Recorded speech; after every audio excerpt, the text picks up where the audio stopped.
many of you have heard of the psychologist Carl Jung? Okay, so I love Carl Jung's work. He was a student of Freud and then became a peer of Freud. Freud gets kind of a bad rap, you know? So he gets a bad rap for all of his like sexual stuff, right?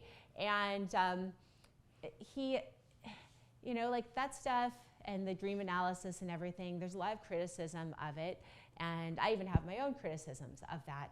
But Freudian psychology is in our language. When you guys learn about transference and countertransference, those are, and projection, those are all Freudian terms. And now they're just part of the way that we speak, you know, part of what we learn. So Carl Jung was a student of Freud, but then he also started to blend Eastern philosophy and Eastern psychology. And it's interesting because Eastern medicine it weaves everything together, and it has a very strong branch of psychology that is woven into everything. And so Carl Jung studied this, and it really softened our modern day psychology. So one reason why a lot of these ideas are not completely foreign to us is because they were introduced to us through people like Carl Jung. And they actually became part of our culture and part of our psychology, and we adopted these ideas. So there is this idea, Carl Jung says, what we resist persists. And this is something that is really a part of Eastern medicine.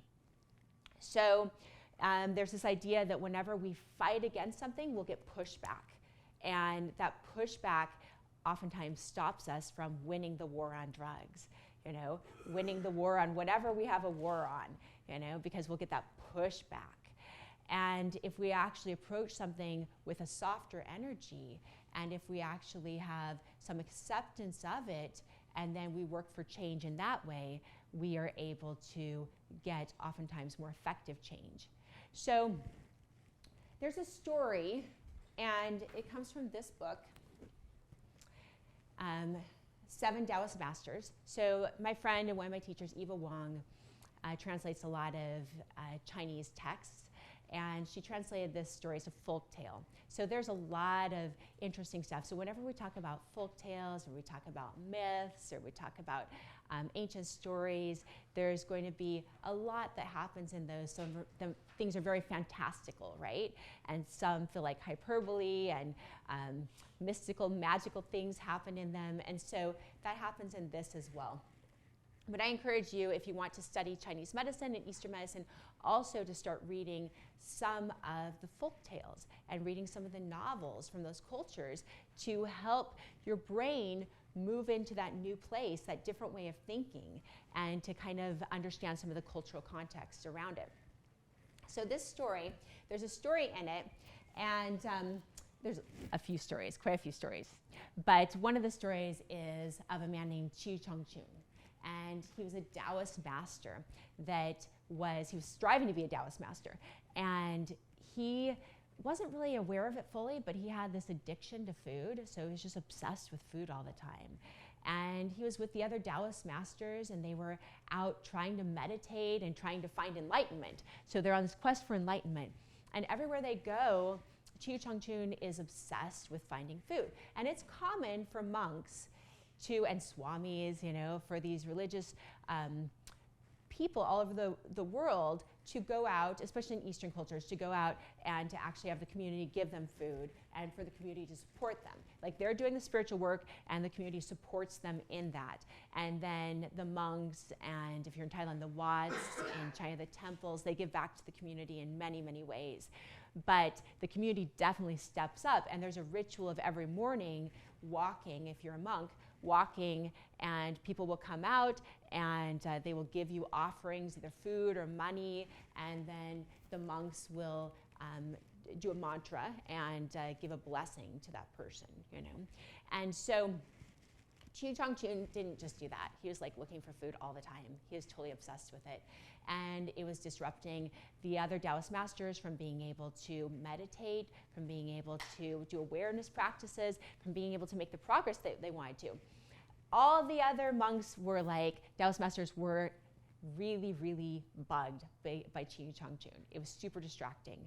And finally, several of them left, and Chu Chang Chun in the end was there just with the main Taoist master. And they were sharing a meditation cushion, and Chu Chang Chun he just like couldn't take a clue. So he would bring his master like rice. He'd be like, "Oh, I have rice for you," and the master would like slap it out of his hands, and Chu Chang Chun would think, maybe the guy likes potatoes, you know? And so he'd come and he'd try with the potatoes, "Master, potatoes," and he'd be like, yeah, he'd be like, "Bread," you know? And it wasn't working. He wasn't getting the message because he was so addicted to food that it was like the thing for him. So he finally, the master tears their meditation cushion in half, and he leaves Chu Chang Chun. And Chu Chang Chun is like a little confused and also feeling very sad. So he comforts himself by taking his meditation cushion and going into town to see if he can get some food. And so he goes like very committed, as we often are, to our addictions, right? So he goes into town, and he has a maid comes out from one of the houses, and she gives him some pie. And he's sitting there and he's eating this pie, and he's like stuffing his face with the pie, and this Chinese face reader comes out, and he's like, "Son," he's like, "don't eat another bite of that pie. Put that pie away right now." And Chu Chang Chun's like, "What?" And he like slaps the pie away from him. He's like, "If you eat any more of that pie, a terrible, terrible misfortune is going to happen in your life. And you are going to be like, just like the most torturous, awful things are going to happen to you." He's like, "I can see it in your face. You are a man who is destined to die of starvation. And if you do not accept this destiny, then you are going to have so much hardness." And at first, Chu Chang Chun, he kind of questioned it.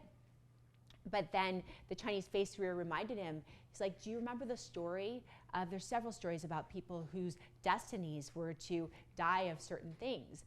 And he's like, "Do you remember the great king who thought that everything was so secure for him that he could never, ever have it taken away?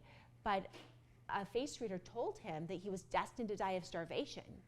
And he said, "Do you remember how his sons, they got into a battle with each other. They ended up locking the king in a tower, and he was dying of starvation. And to make it even worse, there were things that taunted him along the way. Like, for example, when there was a bird that laid eggs, right at the window of the tower, and just as he was about to almost get the egg, it fell to the ground, and then he had to he died of starvation." And he goes on with these other horrible things that have happened to people.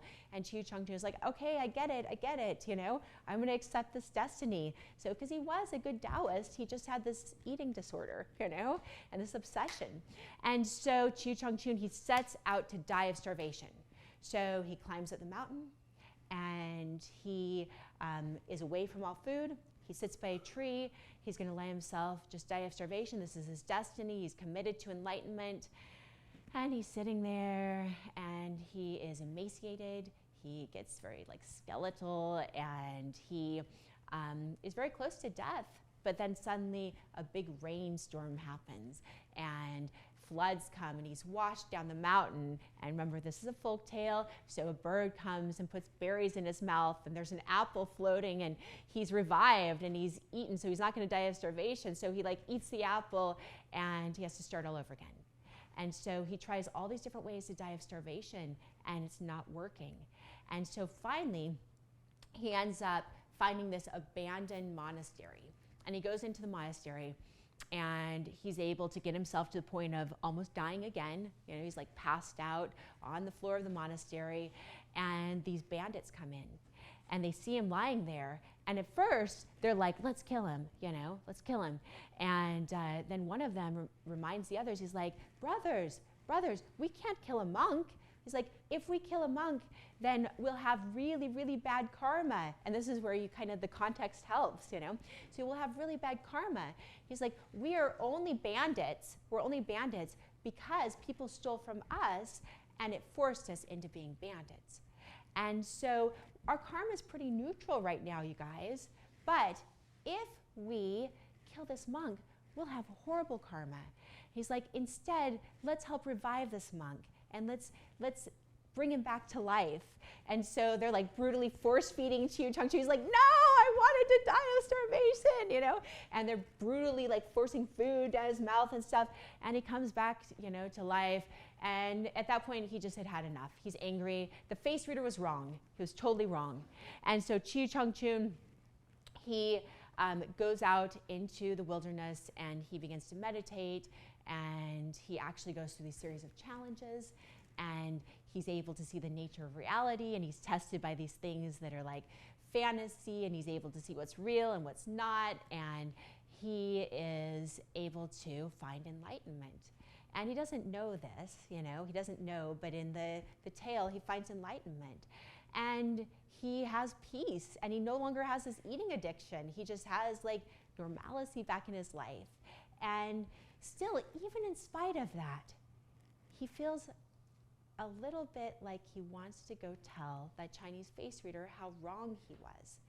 And so he goes back to the village, and he finds the guy, and he says to him, "Do you remember who I am?" And the guy says, "No, I've never seen your face before. I've never seen your face in my life." He's like, 2 years ago, I was here, and you told me it was my destiny to die of starvation. And I've gone all over, and I've suffered, and it was not my destiny to die of starvation, you know? And the face reader looked at me and said, I remember that man, and his destiny was to die of starvation. But your face, you have a face that is destined to find enlightenment. And so the tale, they never wrap these things up for you, you know? It's not like, you know, they don't say, and so this means, but we do that a lot in our Western culture, right? And so we'll go into the Western side of it. So what do you think that means, you guys? What do you think that could have meant? What was the lesson?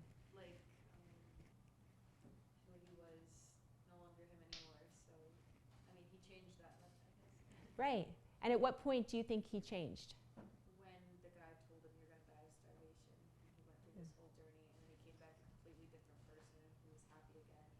And that's why the guy didn't recognize him. Probably said, "No, I don't know your face because you're not the face that I told was going to die of starvation." Exactly. Yeah. So at that point where he had acceptance, it shifted the energy, and everything changed. And so one of the primary teachings in Chinese medicine is that what we resist persists, but when we practice acceptance, that we're able to oftentimes get the changes that we were fighting so hard for. So when you finally have a change in your life, and I went through one recently where I had this pain that started. I was just sitting a lot. I'd driven to Salt Lake 3 times in 1 week, and then took students on a study abroad trip to Costa Rica, and then I immediately started walking like 10 miles the day we arrived there, and it just was like, felt random, but I got like this pain through my groin, the inguinal ligament, and then it spiraled through my back, and pretty soon I couldn't even walk. Shay remembers when I came to, I could barely even walk. I was dragging this leg behind me, and it made my hips start being really arthritic feeling, and this went on for about 2.5 months. This was just this year actually. And because my son was going to physical therapy school, he gotten accepted to the doctorate program, I decided to go ahead and try that side of it. So I went to the doctor, and I thought he could watch this will be so good for him because he's going to be doing this, you know?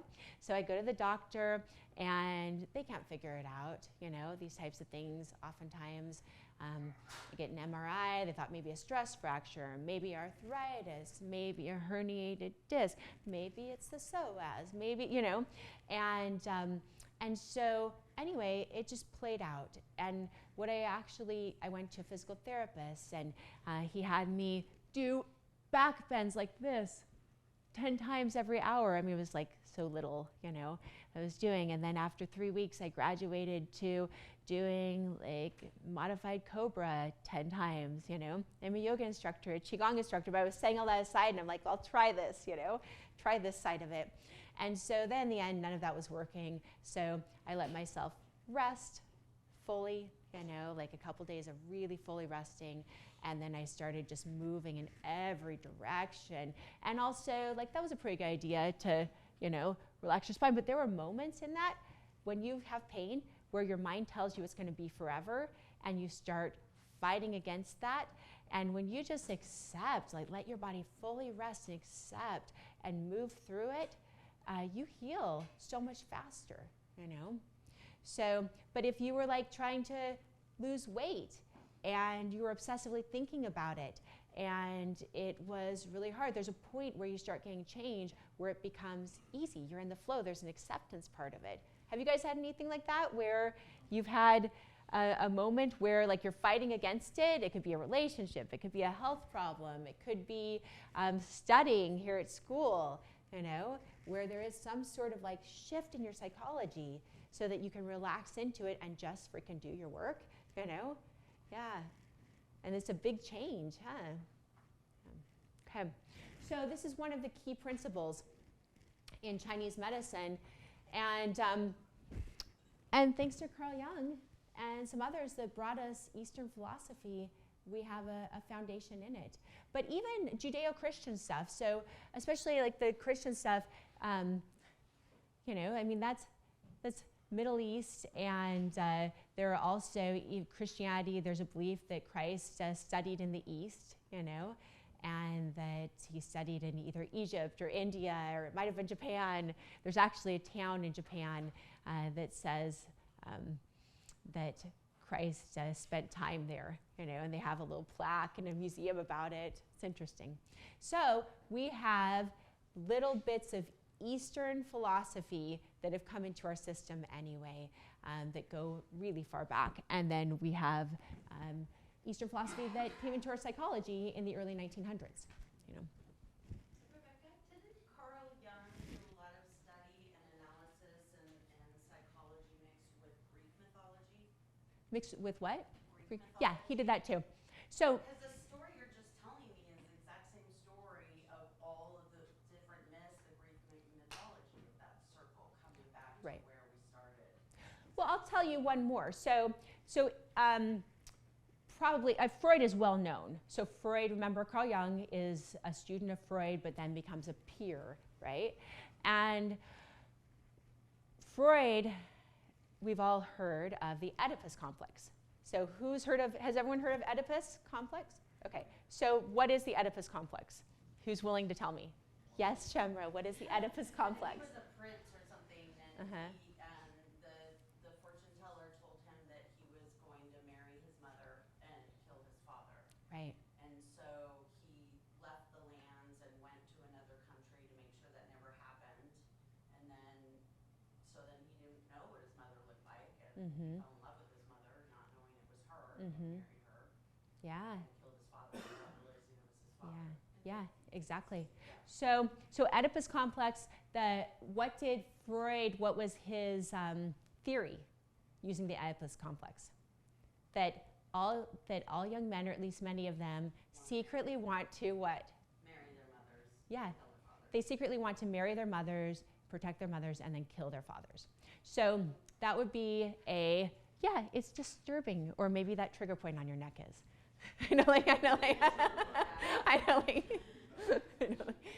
Okay, so Oedipus complex, Freud's theory that young men want to secretly sleep with their mothers and kill their fathers. They want to replace their father, and they want to be the king, right? And so that would be a Freudian theory. Carl Jung might have something softer, where he might take that story, and he might take the story where we have Oedipus, who was taken from his original home, his original kingdom. And he was, and I think it was because his father, and I'm not remember the story 100% because I hadn't planned to talk about this, but okay, so if I remember the myth correctly, Oedipus's father, original father, went to an oracle, and the oracle told his father that his son would kill him. And so he sent the baby away, or was going to have the baby killed, but I think his mother, Jokanna, I think intervened somehow so they didn't get killed. So it's like Moses' story and all those stories, right? So he is sent away And then he's taken to this other kingdom where there's this couple. They can't have children. There's this cute little baby. And so they take the baby in and they raise him as a prince. And he has no knowledge of the backstory. He grows up. He's a young man. He goes to the oracle to find out his fortune and his fate. And the oracle tells him it's so horrible. Initially doesn't even want to tell him, And he's like, no, tell me. And then the oracle reveals that he's going to sleep with his mother and kill his father. And so Oedipus does not want that to happen. He's a good person, Yeah, he doesn't want that to happen. So he quickly leaves, and he takes his men and he leaves so that it cannot happen. Like, there's no way it can happen now. And he goes out, and on his journey, he comes across, okay, so he comes across, yes, thank you. He comes across these bandits. And so he kills the bandits, and he doesn't know it, but one of them is actually the king, his father, And then he goes through these series of challenges, and he has to come up with the answer to a riddle, with this fantastical being that's torturing this kingdom. And he solves the riddle. Does anybody remember what the riddle is? What walks with 2 feet and crawls with 4? What walks with 4 legs in the morning? 2 legs in the afternoon and 3 in the evening, right? And he's able to answer, it's a man, right? Because you're a baby, and then you're a man, and then you're an old person with a cane. And so he gets it right, and he wins the kingdom. And in the kingdom, there just happens to be a beautiful, young, single queen in her 30s. And he's able to marry her.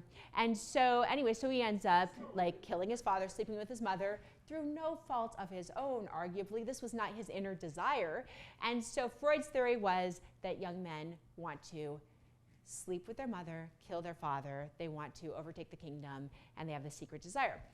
Carl Jung would probably soften it and would say something more like the real lesson there is that we should use a little critical thinking. That maybe Oedipus, if he had gone to his parents and he had told them, hey, the oracle just told me something really horrible. They told me that I was going to kill my father, sleep with my mother. I don't have any desire to do that, and this is kind of freaking me out. What do you guys think? Then they could have said, actually, son, you're adopted, And and then we would have not had the whole debacle. It would have been great, So anyway, so there are multiple ways of looking at it, but Carl Jung definitely softened it and was like, okay, there might be a better way, do we really have to go to the everyone wants to sleep with their mother and kill their father? Or could we actually analyze this a little more and come up with a higher desire? What's your highest desire? And also, it was you can't run from your faith, right? Yeah. You gotta just lean into it because it's going to happen with. It's the acceptance. It's back to that what we resist persists. And it tells the story really well, Stayed there. Mm-hmm. He would have seen what his mom looked like and okay, I'll just go marry some other chick. Right, exactly. And then they would have Maybe said, someone more my and age. that girl you just married was your biological mother, and it would have crap. Right. It's a whole. I know. So what we resist persists. And the stories and the folk tales do a good job of telling it. But again, when we look at something, there is always the analysis of it that really can change our perspective. And our perspectives can be on a higher plane, or they can be on a lower plane, or anywhere in between. Because remember in Qigong when I said that your brain will come up with every side of an argument, I remember the first time that I sat for a long time in silence and meditation, and I was looking out at these 2 trees that were intertwined. And they at first looked so beautiful to me, so I'm just in silence and I can't interact with anyone. I can't be like, hey, look at those trees. They're so pretty. What do you think? It's just me. It's me for 10 days in silence. And I'm looking at those trees, and at first I think, they are so in love. They're so beautiful. they're so connected. And then the next moment, I noticed myself thinking, they're strangling each other. This is violent. It's a violent depiction. They'll never get away from each other. They've completely made it so that they can't have any independence at all, And our brains do that. And analysis can be high level and beautiful, or it can have a really dark energy. So when you start having the darker energy stuff, and you notice that, know that that's not the only version, really valid analysis of it. There are all different ways of analyzing it. So in optimal health, when we work with Byron Katie, when we do some critical thinking type stuff, all of that helps us to shake ourselves out of just one way of thinking, but notice the nature of the mind so that we can actually, from all those choices, choose one that is higher level. And there might be something even higher level than that, but at least not be stuck in the muck of it, not just be oh wow, we're all destined to sleep with our, sleep with our parents, kill the other one. We all have these nefarious, awful desires. Everything is there. All options are there. All options are there. And we actually, as humans, can choose the higher options. That's not toxic positivity. It's not toxic positivity to analyze the story of Oedipus in multiple ways and then choose one that's going to be more effective and helpful and kinder and a higher way of thinking. That's just not being stupid. That's good critical thinking, good, some good analysis. So, all right. So I love that is in the medical system. And it's in our medical system too. We have psychology in our medical system, but definitely we were going down a track of a darker, lower level thinking, and we were really fortunate that some of the Eastern philosophy came in and shifted our psychology into things like cognitive behavioral therapy and questioning our thoughts, and even led us to start examining the way neural connections are formed and the way that once those neural connections are formed, they become habits for us, and we tend to think that same way and see things that same way because we get really good at it, So all of that, probably we could give a lot of credit to Eastern philosophy for leading us in that direction. Okay, so Eastern and Western medical practices, they operate in complementary yet very different ways. So we have the Western medical symbol here, and we have this symbol of the Tai Chi symbol, which we oftentimes call yin-yang symbol. So does anyone know what yin and yang stand for? Does anyone know? Yeah, Miriam. Just the balance of good and bad. Yeah, it's bringing balance. So literally it's referred back to the dark side of the mountain, the shady side of the mountain, and the light side of the mountain, the sunny side of the mountain. And it's said that we do need that balance, that nature's always striving to create balance between the two. So Eastern medicine, in many ways, could be considered, if we're looking at yin and yang, and we're looking at the symbol, it could be considered a more yin type approach to Western medicine. So Western medicine, it is more forceful, known, more about promotion, more about treating things as they occur, Eastern medicine is more mysterious. It deals with things in a preventative way many times, even though it has treatments for things after they occur, but it's looking at treating the root cause, and it's looking at treating our bodies the way a gardener would treat things in nature. So tending to it, cultivating, caring for it. Whereas Western traditionally looked at things more like a mechanic in looking at parts and fixing that one part. And then Eastern would look at it as the whole picture, and how do we cultivate everything, because hurting one part will hurt the whole, and helping one part will help the whole. Have you guys ever noticed how when you change one thing in your life that you get other changes too? So both negative and positive. So maybe you make a commitment to start getting up and exercising. So you start exercising, but then you might notice that your relationships improve. You might notice that your quest for knowledge, you start getting more curious about life and you start becoming more of a student. You might notice you start eating healthier, from one change. So Eastern medicine is very focused on a change in one part can affect the whole. And in a positive, but also a negative way. Okay, so in the West, this is a quote from Between Heaven and Earth. It says, in the West, the philosophy of science is based on the premise that humans are separate from nature and that the world, like a machine, can be dismantled and reduced into constituent parts. So this really was kind of the premise that we could go ahead and do things in isolation. We could give antibiotics and there wouldn't be any unintended consequences. So it didn't have a lot of regard for the unintended consequences of things. That we could remove the tonsils, and it wouldn't affect the immune system. That we could remove different organs or fix different things, and that it wouldn't affect the entire structure. So we've learned that it does, Does affect the entire structure. So Western medical philosophy, a lot of the foundation for Western medical science was based on Aristotle's empirical materialism.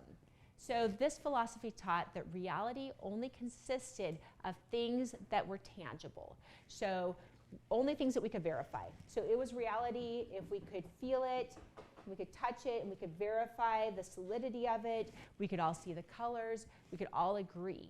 So this discounted emotions, feelings, perceptions. It even discounted things like pain, So all those things were discounted, and largely that's going to discount quality of life. So that was the downside of it, was we could verify it. And this is where, the sayings like the operation was a success, but the patient died, come into play. So reality is found in the tangible, in structure, in things that can be measured, quantified, and analyzed, that laws are unchanging, fixed, and therefore real. The Western medical philosophy model also was heavily influenced by mathematician Descartes and by Aristotle. So Descartes and Aristotle believed in this fixed reality as well. So like Aristotle, Descartes believed in absolute fixed truth. He commented, all science is certain, evident knowledge. We reject all knowledge which is merely probable and judge that only those things should be believed which are perfectly known and which there can be no doubts. So how many things do we have that are perfectly known and of which there can be absolutely no doubts? Yeah, exactly. Exactly. He looks like he'd be a hard man to live with. Okay, so essentially Descartes viewed the universe and all parts of the universe as a machine. And the idea was adopted into Western medicine's view of how we're going to fix the patient. So you guys have, I love many things about Western medicine. And I have relatives of mine that are physicians and they do amazing work. So this is not a criticism of them, but this is a criticism of some things that we're lacking in the Western model. And thankfully, because people spoke out, we're actually working to change those things. We've seen a lot of change. Over the last 20, 25 years of my life, I've seen big change. Some of you have not seen quite as much, but 25 years ago, it was said that stress did not influence the disease process, that had nothing to do with it. That was seen as something very separate, And we know now that it definitely does, that it plays a really big part in your health, in your immune system, in what manifests in your body, Eastern medicine has always taught that.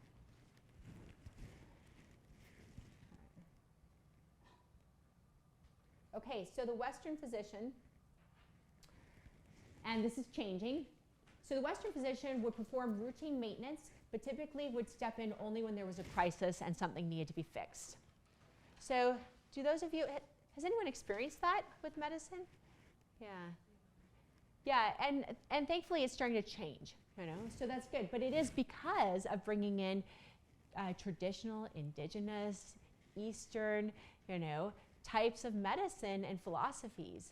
And it was because it wasn't working. So we're starting to blend that yin and yang together. So good.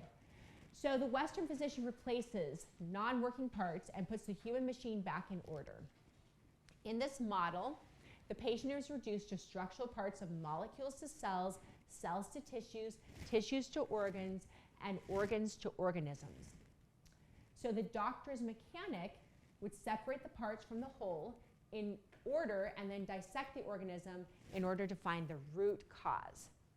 And Eastern always taught, and also all traditional indigenous practices taught, that things were connected and that it would be a network of things, oftentimes more than just one root cause, that there would be contributing factors, and also that once something started, let's say there was one root cause, that oftentimes by the time you're treating it, that root cause would have grown into several other dysfunctions that were now their own legitimate dysfunctions that also needed to be treated. So we know that, even with postural stuff with the body, let's say that you have an imbalance and you are moving one part of your body differently because you're trying to protect it, that you will start moving in different ways throughout your entire structure, and it's going to spiral through your whole body. So by the time you treat it, it's not just going to be this one thing that needs to be corrected, it's going to be your whole, your whole being, your whole body that has lots of shifts that it's going to need to make. And so, anyway, so root cause was really kind of a foundational quest for Western medicine. But it hasn't played out to be that effective.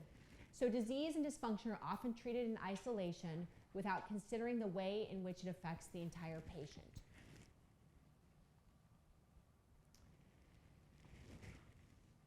So this is something from the I Ching. Carl Jung wrote the foreword to a couple of different versions of the I Ching. This is a Chinese text that, is anyone familiar with the I Ching? Has anyone ever read it? Okay, so it's a book of changes. And you have these 64 hexagrams. So they are 64 different pieces of advice.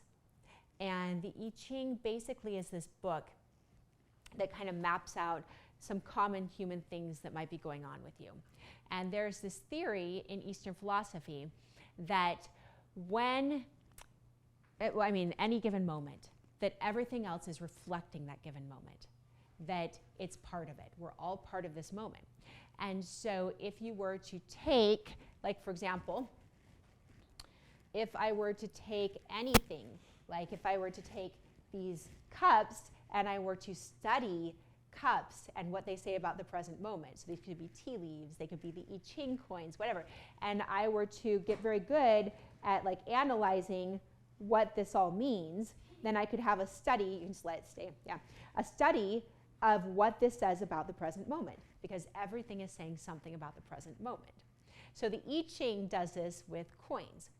And you'll cast these coins and you'll get these different hexagrams, and then you'll have them together and it will tell you what page to turn to in the I Ching.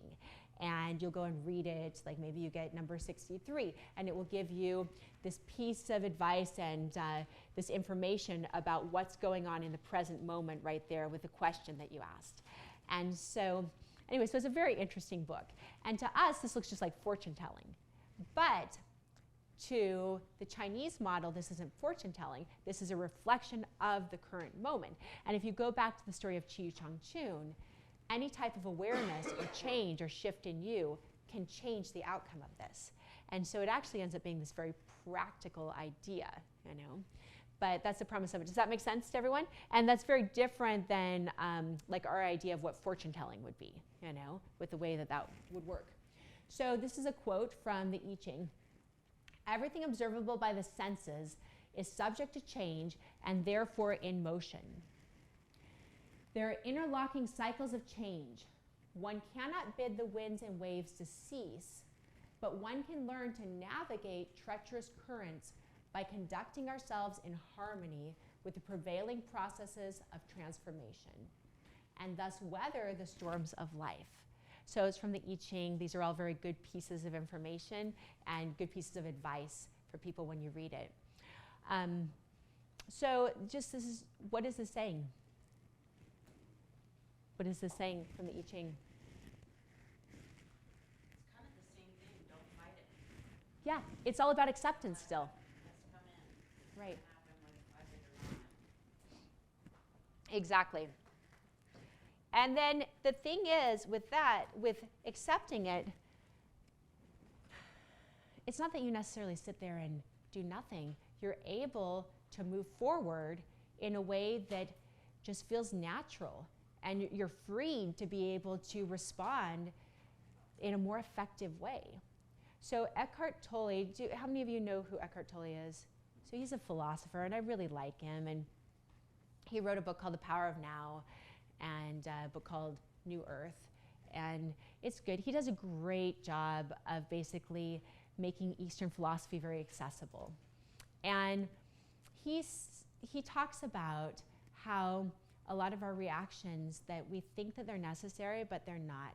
So like if a bear came into the room right now, and would we need fear to know that we should probably go out that door very quickly as that bear goes into the room, and that we should probably not block the door? Would we need fear to know that? We wouldn't need that, right? And in fact, that fear might, it could tell us, it could give us a little clue of like, there's a bear, but we could see the bear and we could logically be like, let's go, you guys, as quickly as possible. Shemra, you guys, we're gonna have you walk against that wall. Let's go fast, everyone fast. The rest of you come here. Let's go single file. Everyone quickly get out the door, right? Like that's good common sense. And we're not gonna need screaming, panic, any of that to help us. In fact, it'll probably stop us from being able to do that effectively, right? But we'd be able to accept there's a bear. That's not something we need in our classroom, and we should go out, right? So anyway, in fact, fear might cause us to panic and try and get out that door, where actually good critical thinking would help us know that that door is actually, we could try it really quick on our way out, but that door is actually blocked by like a little cabinet and shelf in there, So it's unlikely that a bear is going to come into our classroom today, right? But the fear definitely would not help us.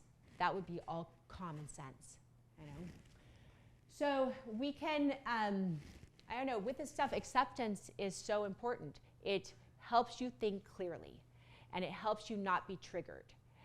Because we have things in life that trigger us.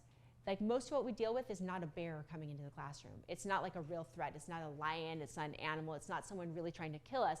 It is seeing something that triggers us and creates that same fear response, but really it is just someone that reminds us of our sister, someone that reminds us of someone that was rude to us once, someone that reminds us of someone we dated that we thought was a jerk, someone that reminds us of a previous interaction.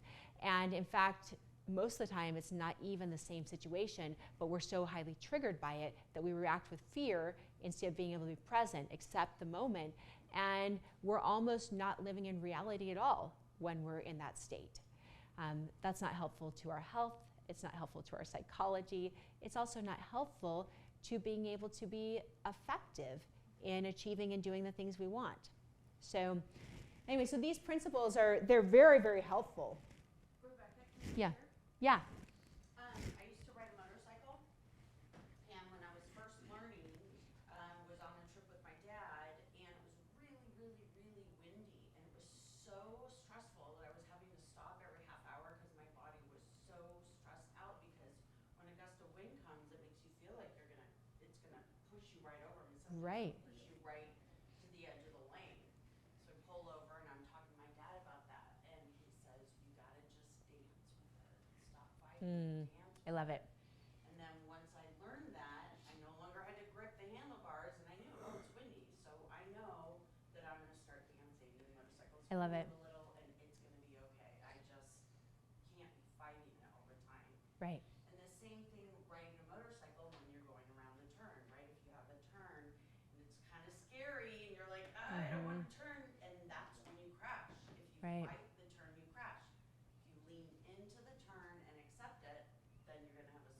I love it. around it. I love it. Yeah, that's a perfect analogy. And so many things are that way, from watching someone rock climb to everything that you do, right? Skiing, all those types of activities you notice.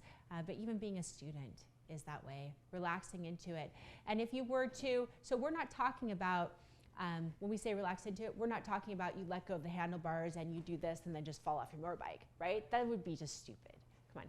We're talking about actually relaxing and navigating with it. So if we're talking about rock climbing, who's rock climbed before? Who's ridden a motorbike before? Okay. Is anyone not done either of those? Not done either? Is there a sport or an activity that you can think of that this applies to, that you can relate to? Horseback riding? Yeah. When they jump, you just fly with Right, right.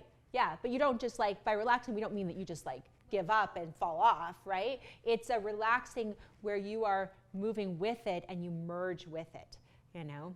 And that's true of the motorbiking, that is true of horseback riding, that's true of rock climbing, it's true of being a student, it's true of being a teacher, it's true with everything we do in life. It's called actually being present, you know? So I know with rock climbing, the first time I did it, it's amazing to feel progress in these areas. Being a student, being a teacher too, you feel this, where you're holding on so tightly and you're trying to force it. And I did this when I was first teaching too. I would try to force information. I'd learn it and then I'd try to force it. I'd feel stressed out. I think probably people in class felt stressed out too, you know?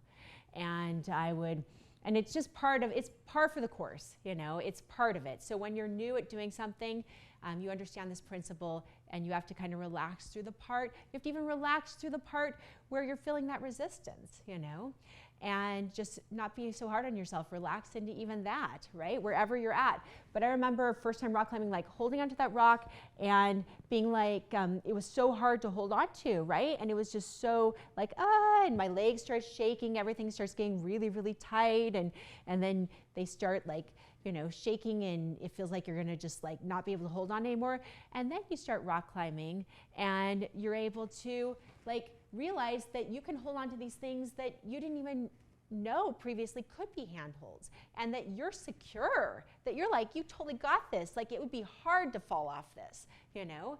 And it's amazing to watch that happen. And that's when you're really practicing the law of least resistance. When you watch like professional golfers or football players or soccer players, and you watch them move with ease and make it all look so easy, it's still that law of least resistance.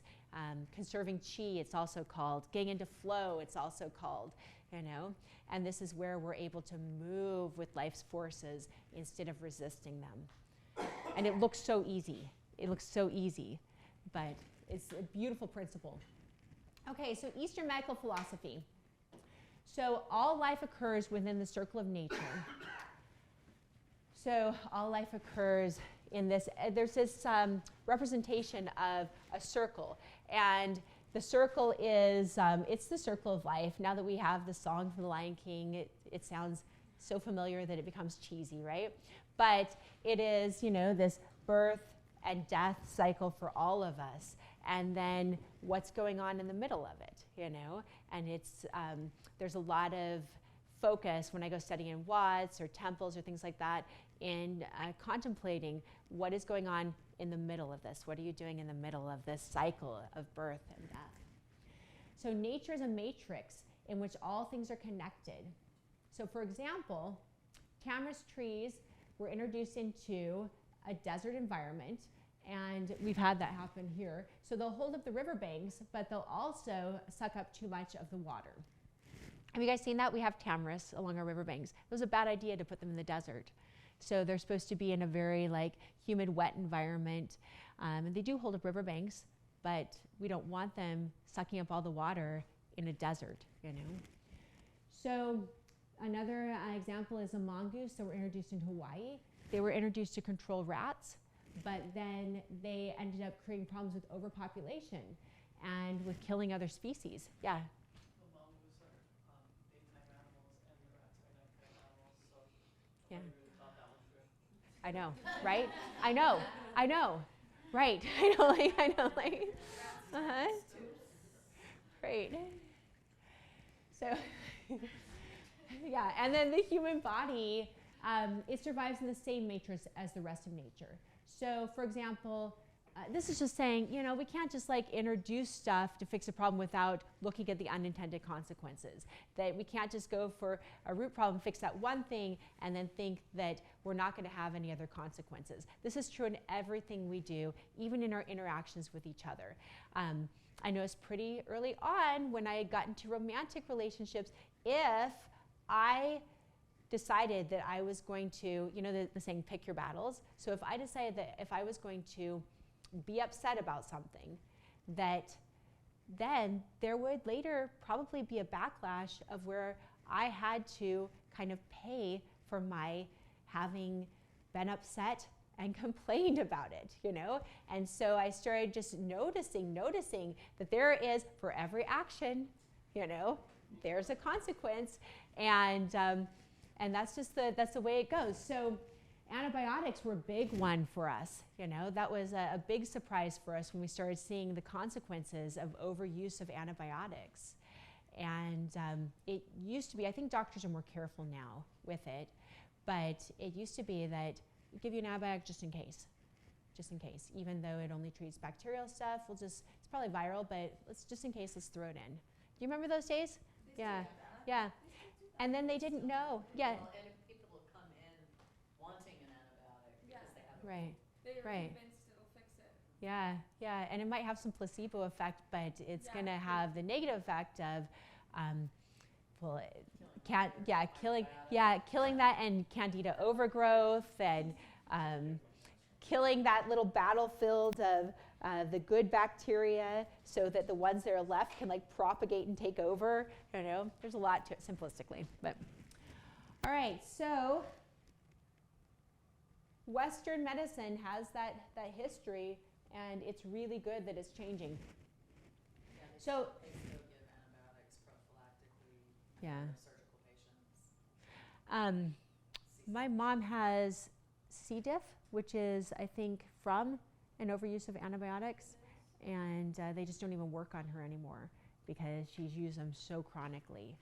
And then you typically will have like candida through your whole body that's really difficult to treat at that point.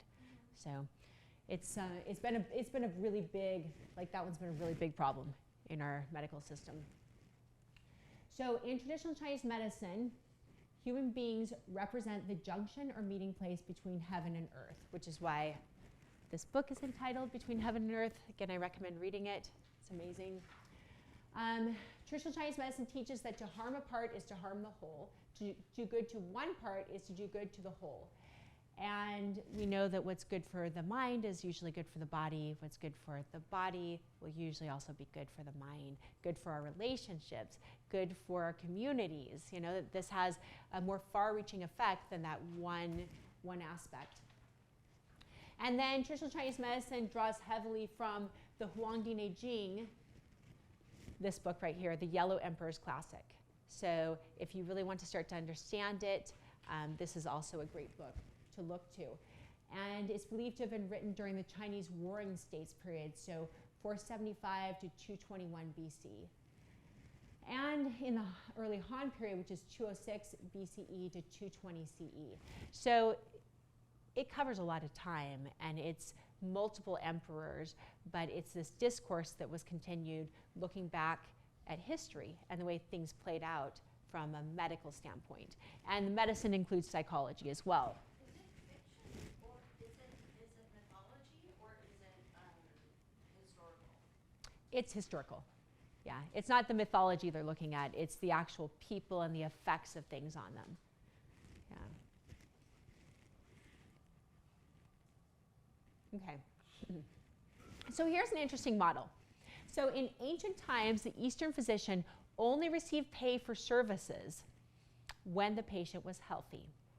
And if the patient got sick, they would stop paying for medical services until they regained their health, and then they would resume paying again for medicine. Can you imagine that insurance model? That would be amazing for us, right? And it would be so good. I understand why insurance companies would be scared of it. They might think that some people would pretend to be sick. They might think that people would exploit it, you know. But the idea of it, where if it really played out that way, where if you were healthy, you would pay, that would incentivize medicine to keep you healthy. It would put a focus on preventative things and programs for us to be healthy, for our emotional, for our, you know, physical health to be connected.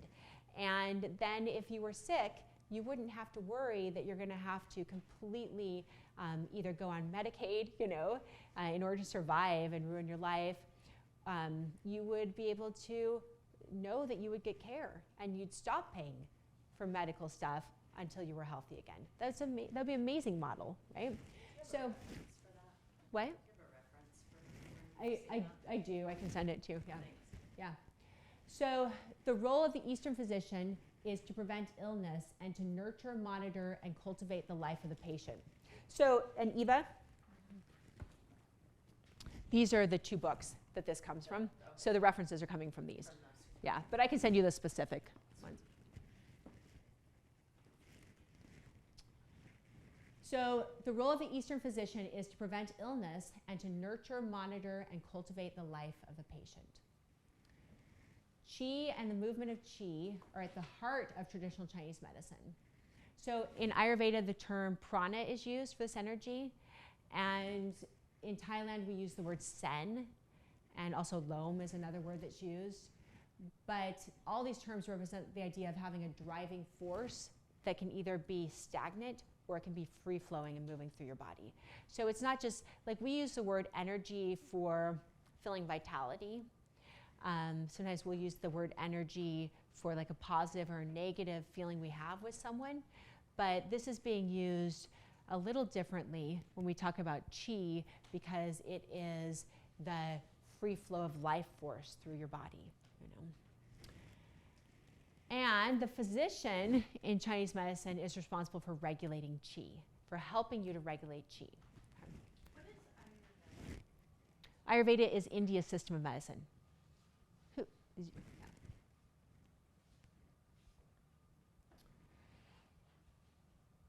All of them? Okay. So just as a planet's healthy atmosphere allows for life, qi allows for and creates a healthy atmosphere and life for humans. So healthy atmosphere in our bodies. In Chinese medicine, there are established pathways, orbits, and directions in which qi should flow. So a few techniques to move and regulate qi include the qigong that we did. So that's all moving qi. Massage, which is called tuina in China. That's a way of, whenever we're working with massage, we're moving qi.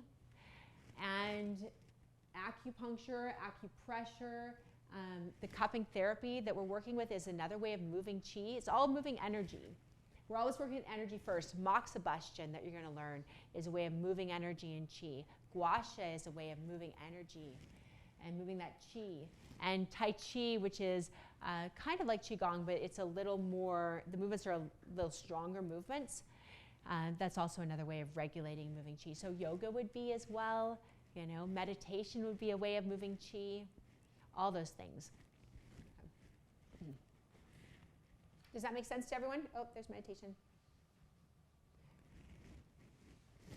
This is a picture of the Neijing, Inner Alchemy. And remember the Huangdi Neijing is this book, The Yellow Emperor's Classic. Huangdi was the name of the emperor, and Neijing is the Yellow Emperor specifically. Okay. So the Huangdi Neijing, so Neijing Inner Alchemy. When we did this microcosmic orbit today, where we took that energy, that ball of qi, and we moved it up through the center of our body and back down. Do you guys remember that today? Moving the energy around. This is drawing the picture. It's in a temple in China, but it depicts it. So we have, you can't see it very well here. There's a picture of it in the bathroom, yeah. So you guys can go look at it in there. The bathroom is a wonderful place for art. Uh-huh. And the most romantic room in a house. Okay, so you've got 2 little guys that are just like pumping energy. They're pumping energy and pumping this qi up through the sacrum and up through the spine, and it goes up the top of your head, and then it comes down and waters and nourishes basically like your gut, and starts to cycle over and over again. And so it's depicting that meditation that we did today of the microcosmic orbit, bringing it around. It's a meditation you could do anytime for centering and balancing. Okay? And that is regulating and moving qi through your body. And remember that as one of the foundational principles, it is said, Butong zi tong, tong zi butong, that if there is a free flow of qi, then there's no pain. And if there is a blockage in qi, then you'll have pain. Right? Okay, so yin-yang theory. We'll go through this really quick, and then you guys will have break. Yin-yang theory. Okay, so if you remember, yin is said to be the dark side of the mountain, and yang is said to be the bright side of the mountain. And it goes a lot deeper than that. So that's the starting place for it. But we need both. We need both the night and we need the day. It also reflects just reality, that we have what we outwardly show and we have our inner environment, right? And it's even said, if you go back to our psychology stuff, that we have, and back to Carl Jung, we have our shadow side, and we have elements of ourselves that are our dominant primary side, right? And you see that within yourself, and you get to make a choice about it. So oftentimes by embracing that shadow side, so you see the parts of yourself where you are these things that you don't want to face. Again, when we do Byron Katie work in optimal health, you guys will be able to see that, where you actually do these turnarounds about situations and you find ways that you actually do the same thing as the people or situations that you're criticizing. Maybe not at the same level, you know. I've heard Byron Katie before where she'll be working with someone, and maybe it's someone that a guy one time stood up and said that he was critical of his uncle because his uncle was disrespectful to women, you know. And she went through the exercise of asking these questions that you'll learn, and then there's a turnaround, and his turnaround was, I am disrespectful to women. And she's like, can you find any way that that's true? And he was like, I really, no, I'm pretty good, you know. And she's like, well, because you want that healing so you can open your brain, not so that you can excuse your uncle's behavior, right? Just so that you can actually open yourself up to have a better critical thinking solution and to also have peace. So he starts thinking about it, and she says, well, I can think of one way that I'm disrespectful to women. She's like, I've been sitting here for 3 hours, and I have not let this woman go to the bathroom that has been very disrespectful to this woman, you know? So sometimes it's something like that. It's funny. I thought it was funny. So I know. So sometimes it's going to be something that will be, it's not going to be the match for the perpetrator, but it will be a way to get your brain to open up, and also to see that we do all have that shadow side, you know, that we can relate on some level. Yeah. You know how you were saying that it's not that he needs to find a way that he is disrespectful to women to like bridge the gap. Yeah. To almost have the free flow in like understanding. Mm-hmm. Because like otherwise it's just like a wall there. Otherwise he's like obsessing about his uncle's stuff and also Yelling hitting a wall and not even doing anything about it, you know. Maybe he's able to move out of that relationship because he really doesn't tolerate it, but he's able to do it without all of that like negative energy behind it and without being so tied to it, you know. So it gives you freedom. Freedom to look at our shadow sides so that you realize that that is there, but you're choosing to not be part of that, even though that's a possibility. Any of us could do anything at any time, and it is, if we have a different mindset, a different background, if we had a misunderstanding, any of us can be cruel, you know. But it's when we actually recognize that there is power to choose something other than that, you know. Resisting that, being afraid of that. I am always professional, you know, right? I mean, that's going to be like, you're not going to be able to be always professional if you do that. You're not going to be, you know, just as an example, you know. So that rejection, that's like an example of fighting against it, right? And we never win. Only the ego wins in that. So. All right, yin and yang, polar opposites, but they work together.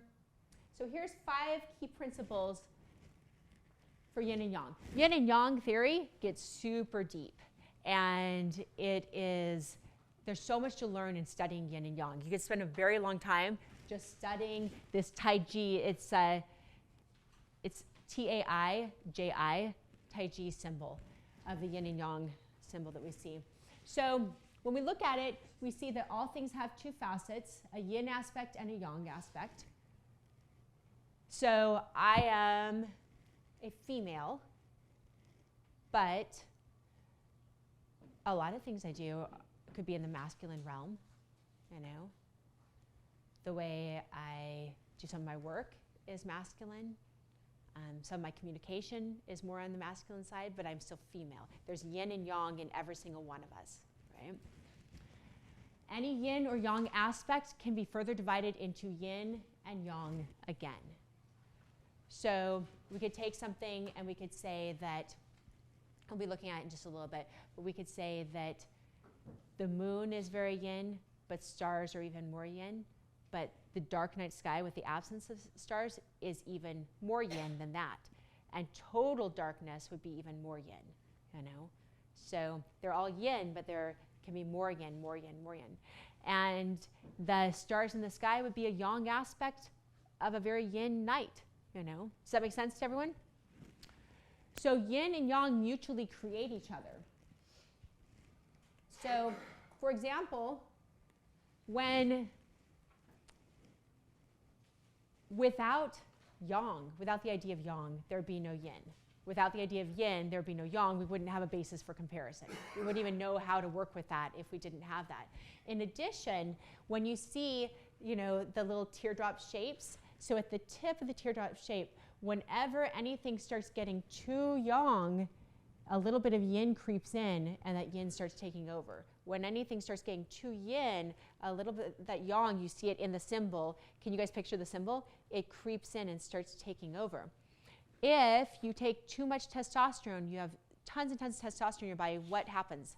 Probably makes it estrogen. Yeah, it's interesting. And there's a lot of things that are like that, that when we experience extreme heat or extreme cold, don't they both feel about the same? Yeah. Extreme. And then yin and yang control each other. They actually keep each other in balance in that way that we just talked about. So, and then yin and yang also transform each other. So we're always looking to find balance, and they're always mutually creating each other and transforming each other. So it's keeping everything flowing. Okay, so just a few things in the categories, literally a few. Yin and yang theory. So some things that are yin would be things that are soft, cool, inside, the direction down. These are all considered yin. Things that are yang would be hard, warm, outside, the direction up. So there's a lot of exceptions in Chinese medicine. And this is just an introductory class. But one of the things that's amazing about Chinese medicine is starting to learn to work with the exceptions. So we definitely have a structure in Chinese medicine, but then you have a way of transcending it. And how many times have you guys, or have you ever had the experience of listening to someone talk about something and form a conclusion, and your mind thinks of all the exceptions to it? And you're like, well, there's also this, and there's that, and because there is, right? And so Chinese medicine, to a large degree, studies the exceptions, which takes a long time, you know. So you can go really deep with the study because it takes a long time to study the exceptions and to actually look at individual circumstances, but then see that there are patterns and there are connections and there are ways of understanding it, but there are also so many exceptions, you know. So yin and yang have exceptions as well as you begin to study them. So the goal of yin-yang theory is to restore balance and homeostasis to the body, mind, and spirit. All of this is just helping us to find balance, to be able to be in harmony with each other, to be able to be in harmony with ourselves, and to accept both our dark and our light, and to be able to sit in peace with that, to be able to accept that and find that balance in our relationships, to be able to find that balance point in our health.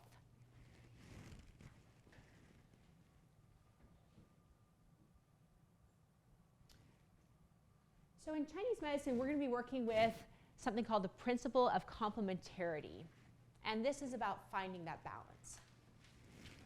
So simplistically, that complementarity is going to be things like to resolve cold, we're going to apply warmth. These are simple, right? Simple. To resolve heat, we would apply cool.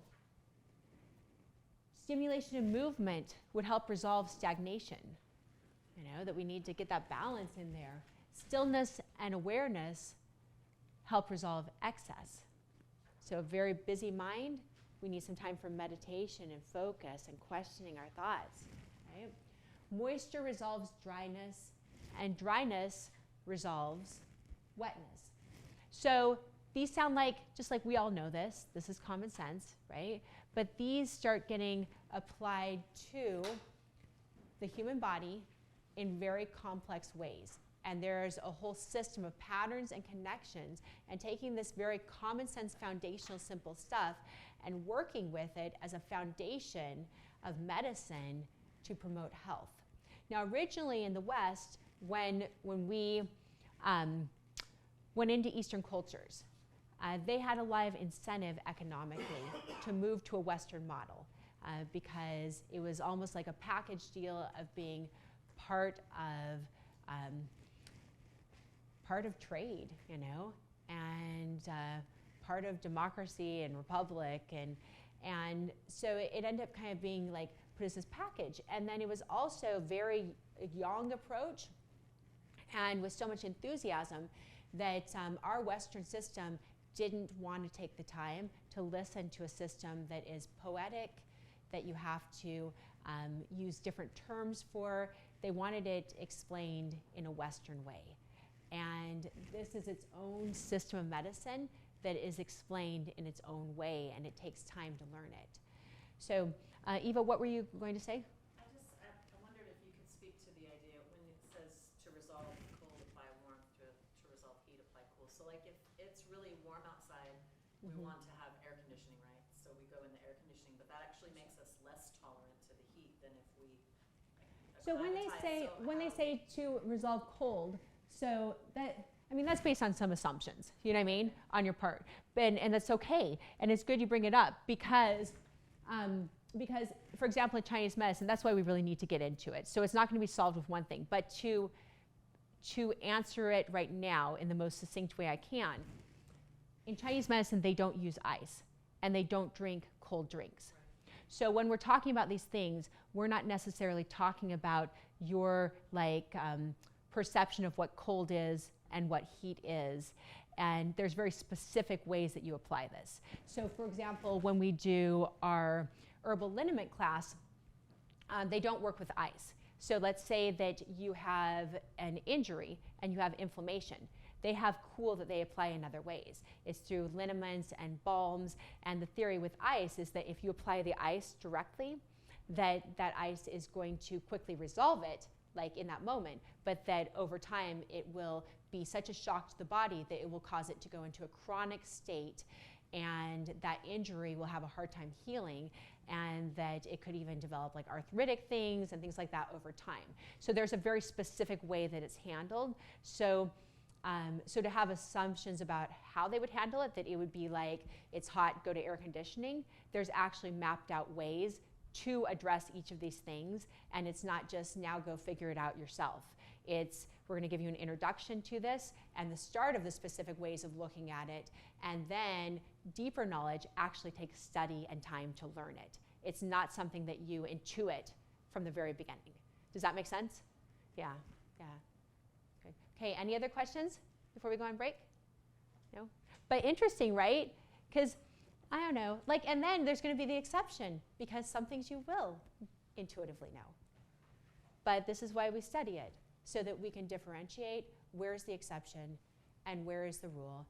And then when you become a master of it, you're able to actually have spent that time, they say, forgetting everything you learned because you've integrated it as part of you, and then you can draw from that intuition. Your intuition is blending all that knowledge with also your basically clinical expertise, and you're able to make these decisions that blend all of it. And it feels like it's intuition because you're finally in flow, you know? You're finally in that state of conserving chi.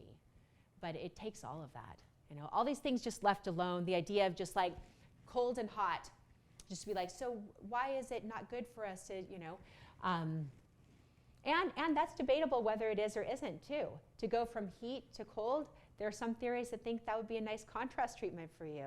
Right. And we've got Wim Hof, which is ice baths, you know, and there's studies on that. There's also data behind the not using ice, and not using ice specifically when you've had trauma to the body, you know, and it is acute trauma. So, I don't know. So there's different theories on it, and you'll have to decide for yourself with all of that being said, you know. So any other questions before we go on break? No? Okay, I'll see you guys